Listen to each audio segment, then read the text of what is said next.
So initially we had virtualization skills and people lacked storage. And I think in the last 10 years, people have caught on to the fact that storage is so important. And with all the new storage vendors that have designed solutions, for virtualization, whether it be the pure storages, whether it's the vSAN, the Nutanix, and all the other options, very much designed around virtualization. I think now people are realizing they're very behind in the networking piece. And that's where this rush to get networking skills is really coming, as well as the modernization piece for applications. So I think, networking and probably app modernization are the two areas that are the weakest in the virtualization community. So it'll be interesting if in 5 or 7 years' time, we're talking now about, the skill set that's missing is something else. It's probably security. I mean, security's always been quite light on in the industry, but I think networking is the biggest one for now, especially with public clouds becoming more and more popular.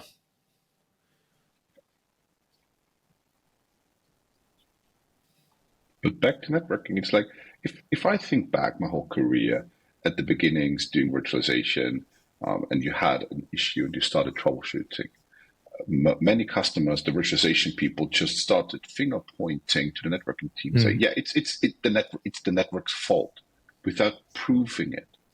And what I saw a lot is the networking team being in a very defensive position, because if something went wrong, everyone was finger pointing to the networking department, and they had to prove that it's not the network's fault. And in like 98% of the cases, it wasn't the network. It was something else, but they should prove that it's not their fault.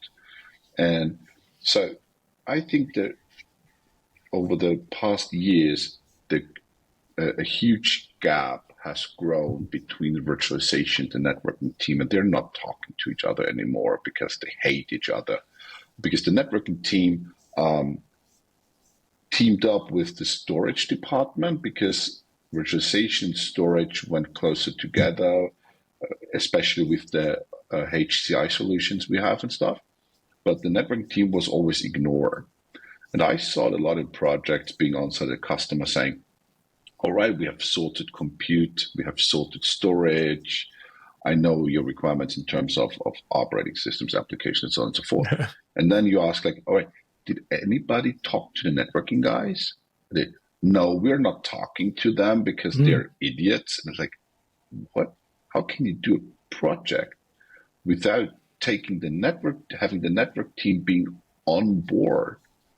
In a current project, I had that exact same situation, because they started presenting, that's the new networking solution over the country, blah, blah, blah, blah. I said, okay, perfectly fine.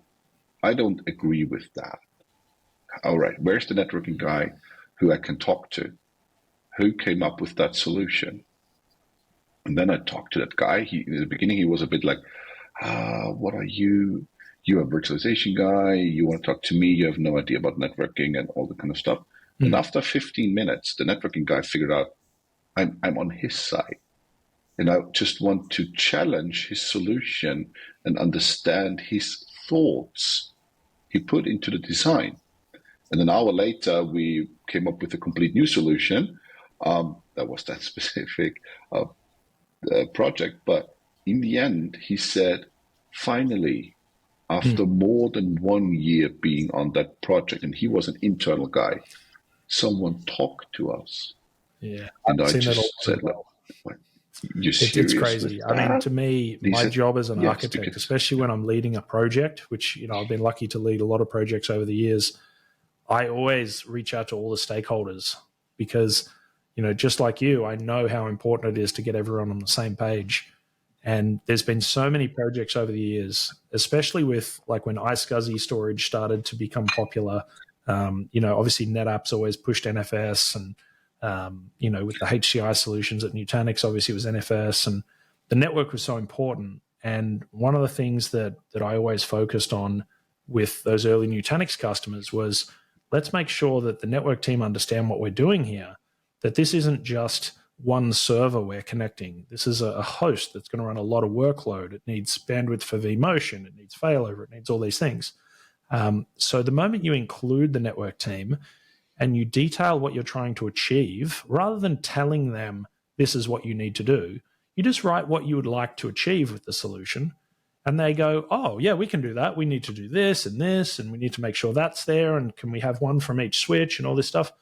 Perfect. And I think engaging people and asking for their help as opposed to instructing them what to do is just a soft skill that I learned over the years, that I always try to do. I don't always do it, but I try to as much as I can.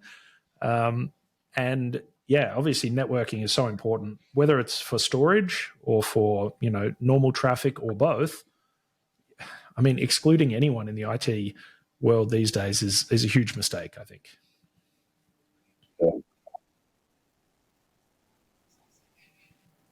Yeah, if you exclude anybody, the whole project will be a disaster. Yeah, and people take Having ownership everyone on the same page, when you the include project them, will be a you say, huge I would love your success. help with this. We are trying to achieve this, and we'd like you to provide your input. And then people take ownership of making sure it's successful. And the other thing I find, I've never minded sharing my designs as a draft. In fact, I would very often send very early drafts around to a large group in a team, and I would say, I would love your input. Are there some headings we should put in that we need to populate later? And what I found is when I started doing that, it helped get everyone engaged, which was great. It was great from a learning experience for me personally, but it also showed people that I was willing to work with them, not against them.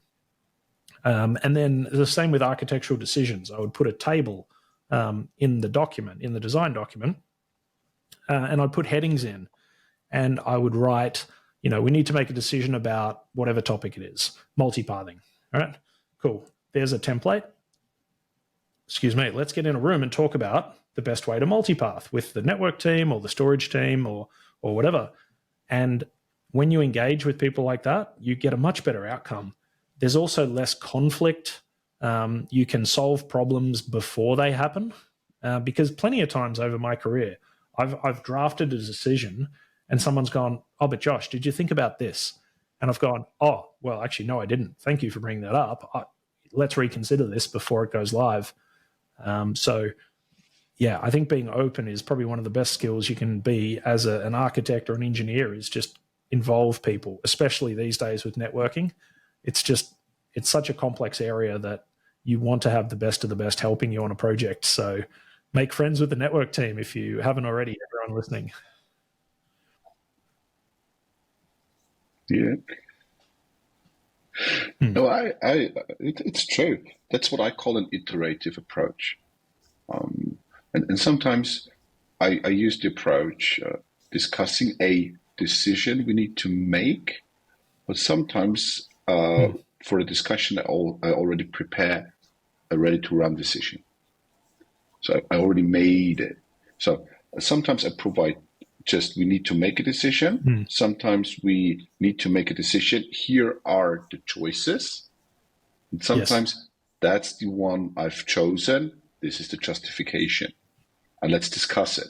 So I think it really depends on the area, how you approach a certain, or how you do a certain approach, making decisions. But iterations are key because many decisions are dependent on each other, and it's key to document which decision is depending on which. And if you made some major decisions, you go back and do some more architectural design work, and then you come back, guys, see, that's what I've done in the last week. Let's could you guys please review? Are there any constraints? Are there any implications I've missed? Absolutely. Or something, and I think if you show people your thought process, even if your decision is you've made a mistake, you've forgotten to include something, or you've not factored in something, if you document it, then when, let's say, I give you a design decision and you review it for me, you can at least see what I'm thinking, and then you can rethink those same processes and go, oh, Josh, you've missed this piece. Can you reconsider this or add this implication or dependency? And we get better from that, rather than me going, I'm doing this, and you're going, well, I don't think that's a good idea. If we actually work together on it and we show each other, what we're thinking, It's a learning process. It makes for a more quality decision. It means that when I hand that documentation to a customer at the end of a project, that if I'm not available, someone with a reasonable level of experience can review that and go, oh, I see what Josh did there. That was either a good decision or Josh didn't think about something, but at least they know where they're at. So that's why I really like documenting architectural decisions, because I feel like it makes the chance that I make a mistake less. And it also means that someone else can help me improve that decision much easier than trying to read my mind, because I've got quite a thick head. So it's very difficult to look inside my brain and see what I'm thinking.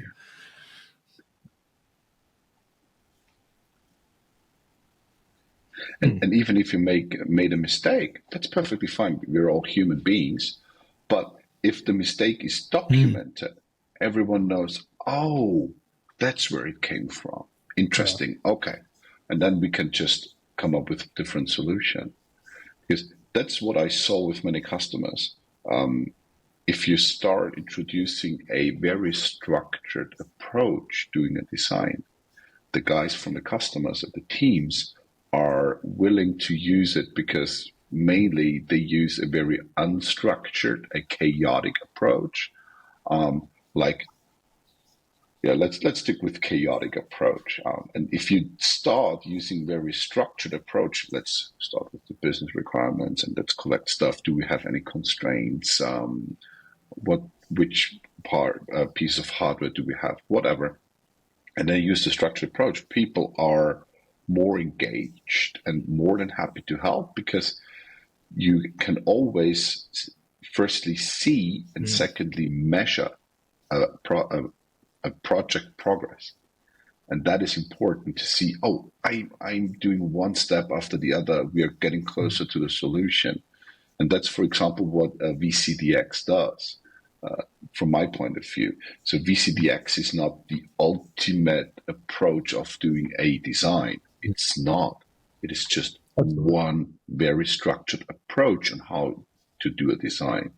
And I think NPX, I have no idea about the NPX project in detail, a program in detail. I think both but programs, I think it's also about the one thing that's consistent between them is the goal. In fact, John Arazid and I did an episode and he talked and explained that the driver for the creation of the VCDX program was to ensure VMware customers were getting a more consistent result, because you had, PSO resources. Some of them were very good, some of them were not so good, but it was just a wild goose chase. There was just the difference in quality was enormous. So the idea of VCDX was to try and ensure customers were getting consistent quality and outcomes.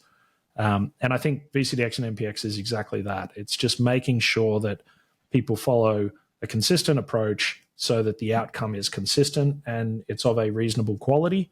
And to your point, VCDX and NPX doesn't mean you're the world's best architect. It means you are minimally qualified to perform that role in the enterprise. So I would say that there's a lot of people in the world who are very qualified to do that role who haven't done a VCDX or an NPX. But it's great to validate your skills against a program like that because you can learn where your gaps are and become better. So even if you fail or you pass, doesn't really matter. You've learned something from the process. So that's really the drive. But companies are not willing to pay except for it. End-to-end. Because it's a very time-consuming process. Everyone that's going to work for end-to-end is going to get encouraged gently and caringly to proceed with their VCDX. But yeah, look, it is difficult. It does take a lot of time, and a lot of employers, simply can't justify their resources putting that much time into it. But for anyone who is on a complex project that is contributing to that project in any significant way, you should consider using that design and submitting for VCDX, because no one, certainly not me, there was 50 people probably involved in the project that I submitted for my VCDX. And while I was the lead architect, I wouldn't have had a document of that quality without the assistance of all those people. So in your acknowledgements, you obviously call out all the people who contribute. But any large project you're on, even if you're not the lead architect, I don't believe there's any restriction in you using that design as long as you significantly contributed to it.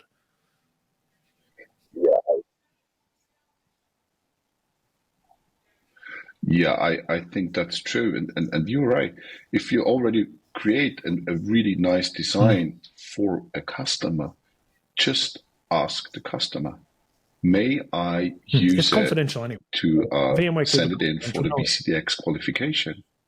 And and 50% of the customers say yes, and the other 50% say no. Yeah. And if they say no, it's okay. It was just Absolutely. a question. And, I got the answer. Look, no one is biting my head off. So be it. That's not the end of the world. It's not a race to get VCDX. If you get it or you don't, it's more about just the learning experience. Yeah,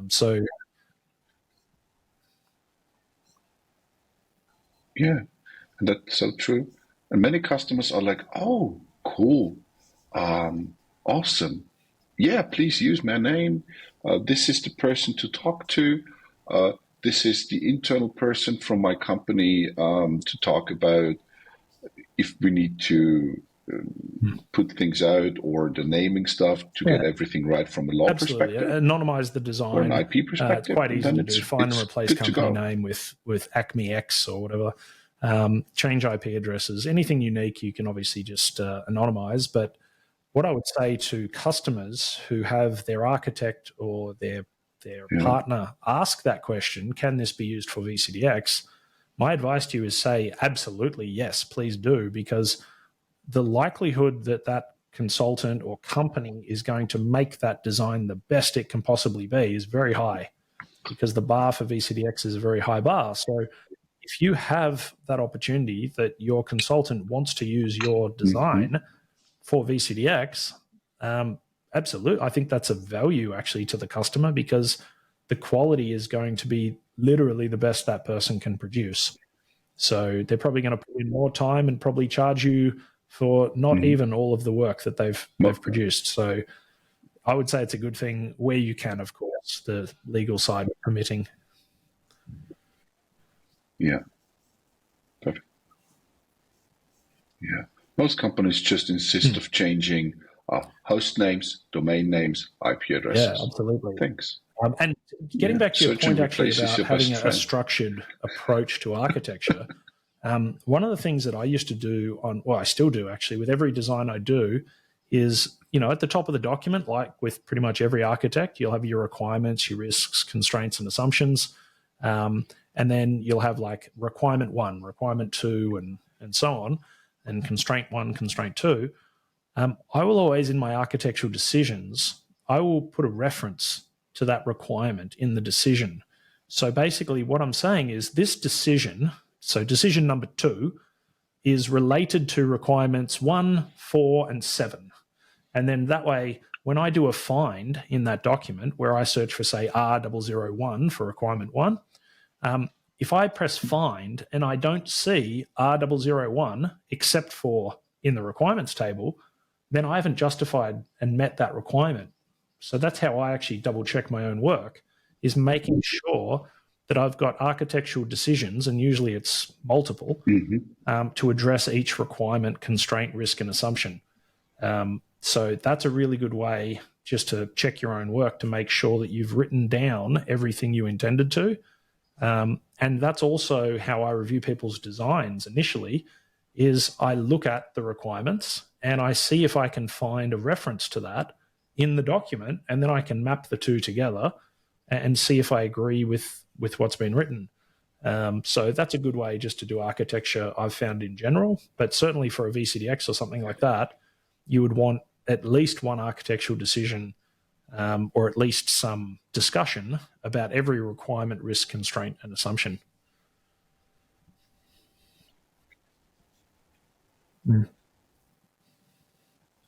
We use the exact same approach. I think it's highly related to the tooling you use, or the tools. So many people use Microsoft Word for writing documents, and you might ask yourself, is it the best tool to do it? But it doesn't matter which tool you use. I think you should start analyzing your tool and get training on the tool to use it properly. So, for example, I think we all have a master's degree in something. So you at least once wrote one of these nice master theses and stuff, and you are aware of citation stuff. So that's something I learned from university, is doing how to write the proper documentation in terms of citation, consistency, readability. So that's a main takeaway. But using the VCDX approach on design, but being honest, I'm not a VCDX, but I learned a lot from Eve, for example, who's a VCDX, is the different usage of toolings and referencing and labeling. So, for example, we use Confluence. So, yeah, get Confluence. I have stocks. Just get Confluence. No, just kidding. It's a nice tool, but I think there are many out there like LaTeX and I don't know what they're all called, because you create single pages and then you just add labels, and those labels can be used to link stuff together. And that's a very simple approach in the tooling to support my work, because the tool I use has to be very simple. I'm currently on a project and we are in the design phase, and they use, that's nuts. They use markdown files, and for each decision you create one file with Visual Studio Code, and you have metadata on top, and it's a pure nightmare working with that.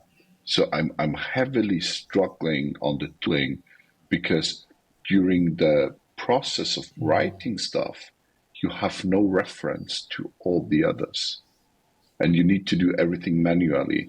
Just at the end, there is a huge shell script, and then grabbing all together and creating one Microsoft Word document out of it. And within the document, you have all the references at the end. But during the process of writing stuff, you don't have any references. That sounds difficult. Available. The end result sounds great, but the process of creating sounds like, absolutely a nightmare. Yes. And there are other tools out there to support the process of creating all the design and the thoughts you have and linking all together. And I agree, we use the exact same approach as I've already mentioned. It's called labels, have links, link everything together, have overview tables saying, right, this is the list of decisions we have links to. And for decisions, for me, for example, it's very important always describe what you're deciding, document the choices, do the decision, have a justification. And sometimes the problem statement is a non-technical problem statement. And sometimes, and often, I try and do both. So I try and have a problem statement that a CIO might understand, even though they may not read the document. I still like to have it in there. And then I'll have a equivalent technical problem statement. And then potentially a bit of translation and talk about, well, this is how we map back to this problem and this requirement and so forth. So yeah, describing the problem, having a bit of discussion, justifications, implications, alternatives, the pros and the cons, all these kind of things, I think is so critical. And certainly, I feel like having really well documented architectural decisions is like a cheat code for VCDX. Because if in mine, I had like 50. I don't know if the panelists read all my decisions, but I had heaps. I just went, and every single thing I made a decision on, I just was as detailed as I could. And in doing that, in going through and challenging myself to make intelligent decisions, it meant that when I was asked those questions by the panel or by customer or people in my team doing the project, I found it very easy to answer the questions because I'd gone through that process. And it wasn't that I was memorizing every decision. It was I remembered the experience of making the decision because it was a real project. It was very complicated. There was a lot of people involved. There was a lot of meetings where we talked about decisions. And I just remembered that whole process. So that's why it's so important to have a real design as well. Don't do a fictitious design. That's just giving yourself a heart attack trying to make something up. But I really find, just writing down those architectural decisions means it's so much easier to present to the customer, and it's even easier, to troubleshoot as well. So when a project has a problem, you realize, I made this decision with this setting. Was that the right choice? Could that have caused this issue they're having? And then you go and think about, all the dependencies, and you go, I wonder if we've actually configured all those dependencies correctly. And then you look through all those, and you may well discover that one of those has not been done correctly. So it helps architecturally, it helps operationally, and helps mitigate risk. So I just find that, it's a bit of a cheat code for projects to make them successful. Yeah. And also document everything properly during the documentation process, like writing a justification for a decision.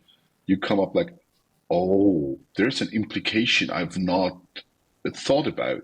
Yeah. Or, if we do it this way, we need to make another 3 decisions because we need to document something we need because we have dependent decision stuff. So that's a proper documentation.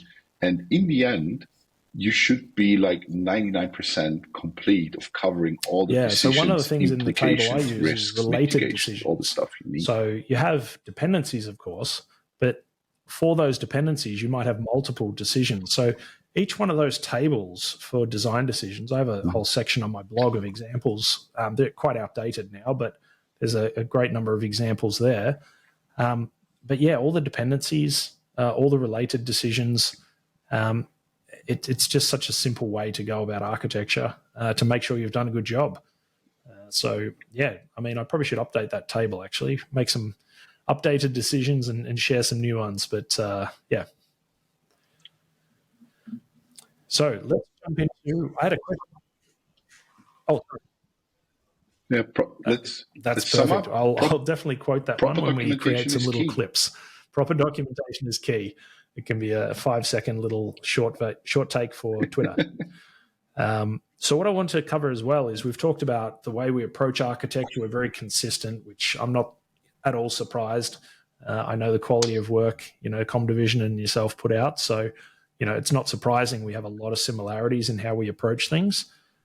So actually there's a challenge for you. You have to submit your VCDX so that you can, join the club, I guess. He didn't, actually. I promise you he didn't. But he's told you saying that, right? I think that'll be fun. I think, between the two companies, we have 6 VCDXs. So it would be great to have 10 or, 20 or whatever number in a few years' time. So Carl Childs, the VCDX program manager, you should be very happy that I'm going to pressure my good friends at ComDivision to do as many VCDXs as they can. And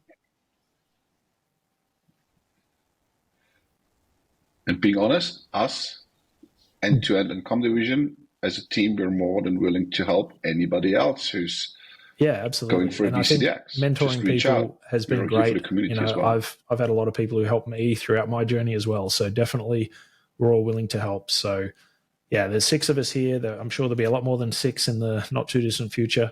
Please reach out. We'll happily help.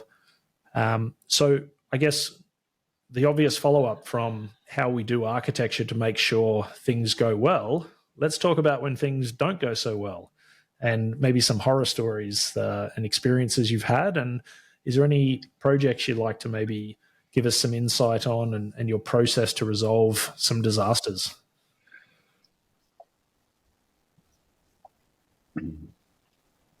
So I think most of us have called into a disaster, let's call it disaster project. And I didn't want to pick a very unique project which ended into a disaster. So from my point of view, if a project runs into disaster, in most cases, it's just firstly a lack of communication. People not asking the right questions, trying to build a solution they think which is really cool and unique, but it might not solve any of the business requirements a customer have. So I think there are many challenges around the project which can end into a disaster. So all the time when I get called into a disaster project, I do not ask what went wrong. I'm not asked who's guilty, whose fault it is. I'm not spending days and weeks about talking the past and figure out what happened, because being honest, I don't care. It's not helping anybody. It's not helping the customer. It's not helping the business. It's not helping. For me, it is very important in a disaster project to say, all right, something went wrong, accept it. Where are we? What are the business requirements? What is the fastest possible way to get the project back on track? How can we get people from the customer who might being distracted by the project or being burned by the project? How do we get those internal people back into the project, being a stakeholder again, supporting the project to use the knowledge? And from my point of view, if you're not trying to pick on certain people, or if you stop talking what went wrong, who's guilty, whose fault is it, if you are not doing that, people are rejoining the project and are more than willing to help being the project a success in the end. And I saw many bigger consultancy companies getting called in, and the only thing or the only task they do is just do finger pointing, creating really nice looking PowerPoint presentations for the management, what went wrong, what should have been done differently, what could have done be better. Yeah. And that's not solving anything. And I think, for every one of us has made mistakes over the years. And the most important thing is getting the customer to where they need to be. And after the fact, that's when you can really look at, okay, maybe someone has to, pay for some of this or whatever. But certainly during a critical situation, the finger pointing is a waste of time. And I remember multiple times I was called into various customers and, oh, Josh, you did our design and we're having a problem. I'm like, awesome, I'm here for you. Tell me what the problem is. Like, what can I do to help? And then after the fact or throughout the troubleshooting, you realize, it's, another vendor or it's whoever's fault it is. I don't really care. I really don't. What I will say to customers at the end is, please call me before you make changes like this, because I'm happy to review them before a problem occurs. Like if you've engaged Comm Division and then you just randomly call me and ask for my advice and I don't have the context of the project or any background, I might give you different advice. But if I don't have the context, my advice could be completely wrong. So you're definitely better off speaking with the people who have helped you originally and engaging someone else as well to assist if required. But certainly finger pointing, doesn't help. I always take the approach that it's my fault it's my fault until it's fixed, first of all. And then once it's fixed, if it turns out not to be my fault, fantastic. But it doesn't really matter if it was anyway, because I've helped resolve the problem. So I think if we all took that approach and we didn't take things personally, our customers would get better outcomes. So not always easy. We're all humans, but I just try to assume I'm wrong and then, work through the problem. And if I am wrong, so be it. If I'm not, well, I'm not going to point fingers anyway, so it doesn't matter to me. Yeah, and it's not helping, and it's in the whole IT community. It's a pretty small community, and you learn pretty fast who's just interested in finger pointing and who's interested in solving issues. And I think also in disaster projects, if you get called in and you are at a very early stage, I think proper prioritization is key. So which parts of the projects need to be solved urgently? So what are prior one, prior two, to get again into a very Absolutely, because if we structured know what the approach priority and then one solve is, one by then we one. can look at its dependencies and say, okay, to fix priority one, we actually need to fix these 5 other things. And once priority one is fixed, in fixing priority one, sometimes priority 2, 3, and 4 are already well on the way to being resolved as well. So it's very important, I think, whether it's a disaster project or whether it's a new strategic rollout or a new project, that an enterprise architect with solution architecture experience prioritizes the project and the steps involved. Because I've certainly seen customers, they're trying to resolve, say, ransomware issues before the core is sorted out, or they're trying to replace their backup infrastructure before they've defined their requirements for BCDR. And it just doesn't make any sense. And it sounds hilarious when we say it, but these things happen all the time because a lot of organizations are siloed. And the backup team has a mandate to make sure their hardware is under warranty. So they take their out of warranty hardware, they replace it with new hardware, and they get the tick in the box, success. But then 5 minutes later, they deploy a project which needs, twice the data retention, or whatever it is. And now the brand new solution is not fit for purpose. So had that customer simply taken a bit more of a broader view and had an enterprise architect look at the overall strategies and prioritize them appropriately, then they could have scaled, say, the backup infrastructure to suit the new requirements. So unfortunately, I see that a lot where prioritization actually ends up just costing customers money, whether it's a disaster or just a normal project.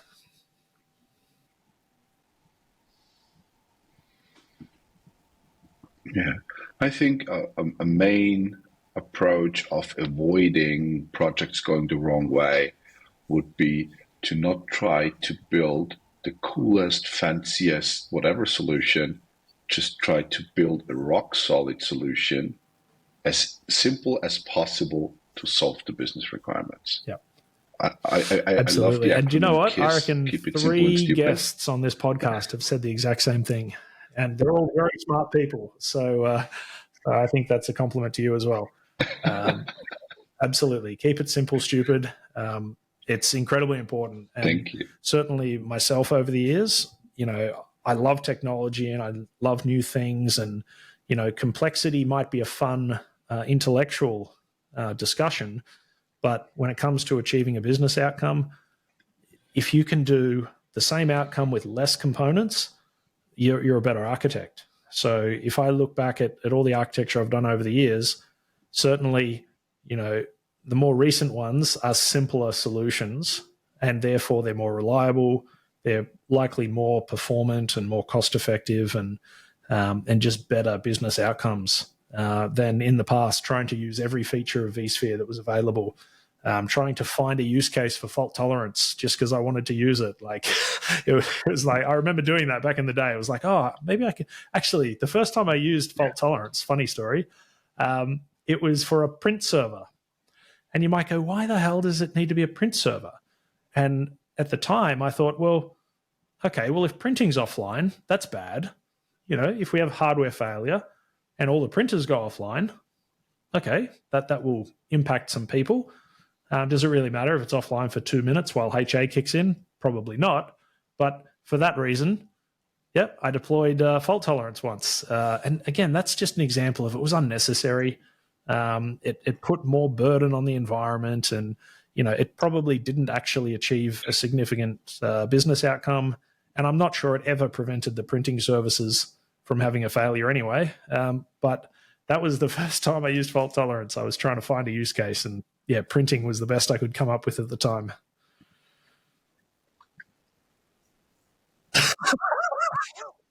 No, I didn't find a use case so far. So, I'm using yours. It's funny. Actually, a good friend of mine, Pete Mafadia. Pete, you're probably not listening, but he did this amazing presentation that I can remember so vividly for when fault tolerance went from 1 vCPU to supporting 4. He was on stage, was here in Melbourne. It was either vForum or a vMug event. And he's a very enthusiastic speaker. He's, uses his hands a lot and, interacts very well with the crowd, and someone I try to emulate because he's such a good presenter. And he goes, fault tolerance supports not 1, not 2, not 3, but 4 VCP. And I remember just dying of laughter. It was fantastic. So every time I catch up with Pete, I always tease him about that. But I'll have to send him a link to this podcast as well. But so thanks for that, Pete. Yeah, I should have him on, right, actually. We have a podcast special appearance by Pete. Very good. No, it's really nice. So I had once stopped. We please, can move towards interesting projects or successful projects. I once had a project, and that was a personal highlight for myself. I started with a customer. We were starting VRA and backend automation with the good VRA version. And we had a huge challenge in terms of every single virtual machine needs to be installed from scratch. So cloning stuff was not allowed. That was within the company for appropriate reasons. And it was a huge challenge. And we sorted it out, and we created a really cool solution solving that. And I educated the Linux team, the networking team, because we used NSX back in the days, and the storage team, and everything was automated with VRO. And a year later, I came back to the exact same customer, and one of the colleagues approached me and said, Matthias, can you please join me for 2 hours? I have a few questions. I said, yeah, of course. I'm more than willing to help. And he said, look, I created a small workflow with, it was 50 or 60,000 lines of code in total. And there is something not working. How can we sort of Jesus Christ, what have you built? A monstrosity of automation.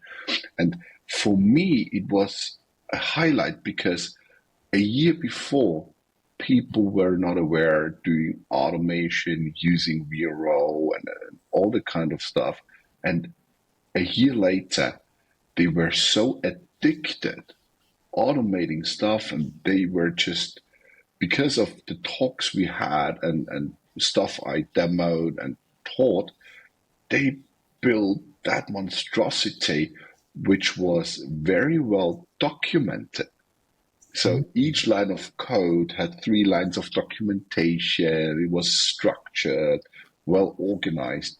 And for me, that was sometimes that's the first time people in the history of IT that something's been well documented and coded correctly. That's so really cool. I'm glad it's happened.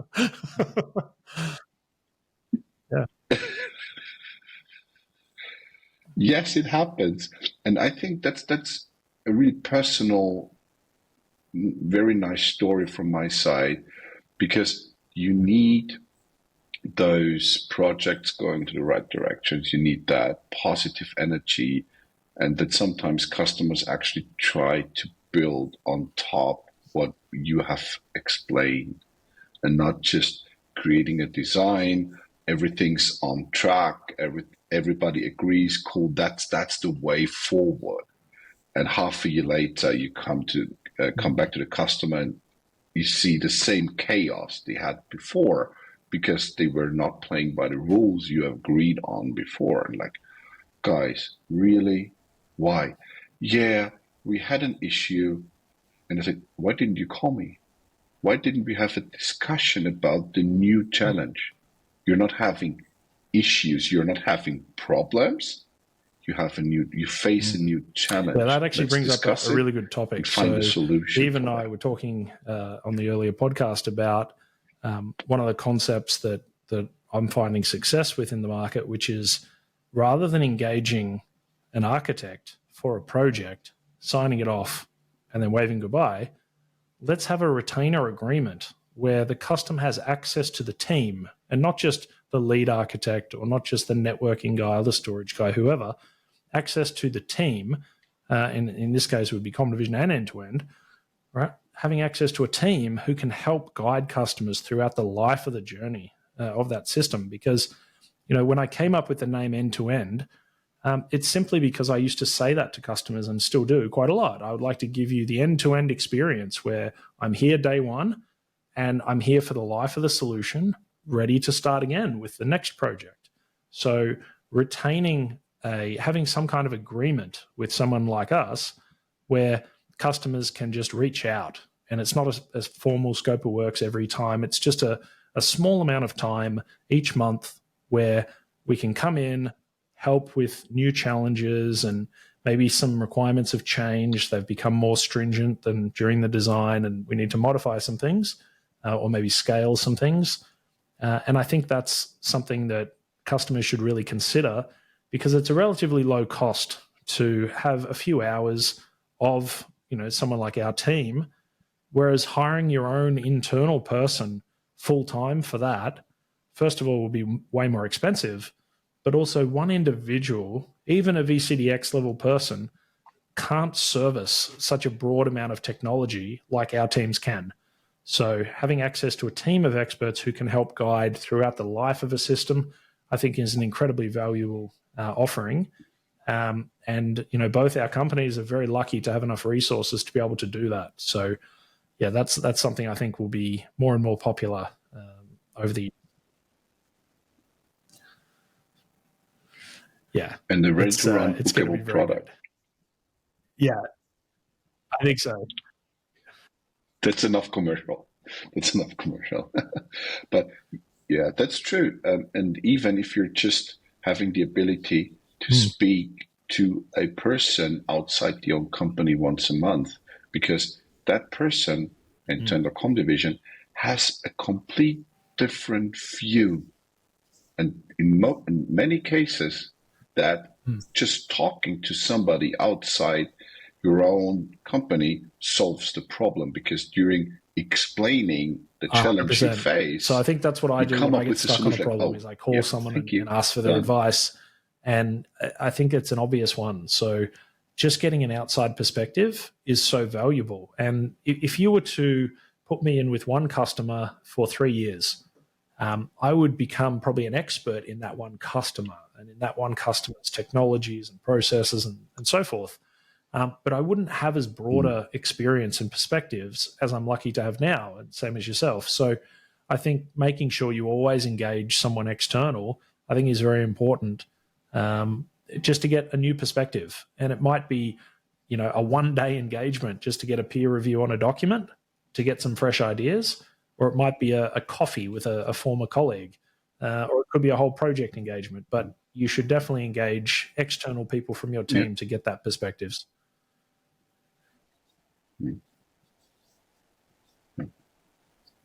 Fun story. I once had a 6-year-old solving one of my problems. Not kidding. I was at friends for a barbecue, but I had a huge challenge, consuming all my brain. That was in thoughts and stuff. And she approached me and said, "Hey, Matthias, what's wrong with you? I want to play something." And I said, "Yeah, I'm thinking about stuff." And she said, "Yeah, what do you think about?" And I said, like, "Hey, you won't understand." And she said, "You haven't tried." So I started explaining her my problem, and she was listening. And after 5 minutes, she looked at me and said, "Have you tried this?" And I was like, "Jesus Christ, really?" And she was perfectly right. It was spot on, because I was thinking it's like the racing horse that has the blinker. The simple solution. Right? If we have our blinkers on, we can't the solution. So it's very interesting that someone so young can be so valuable. Oh, very good. Well, I think we've had a great time today. I noticed we've talked for about 90 minutes, so that's quite good. So no, sorry at all. It's absolutely my pleasure to speak with you and share some stories and some laughs.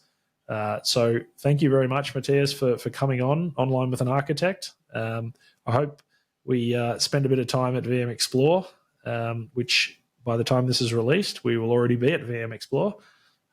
So looking forward to that and doing a lot of work together in the future. So thanks again for coming on.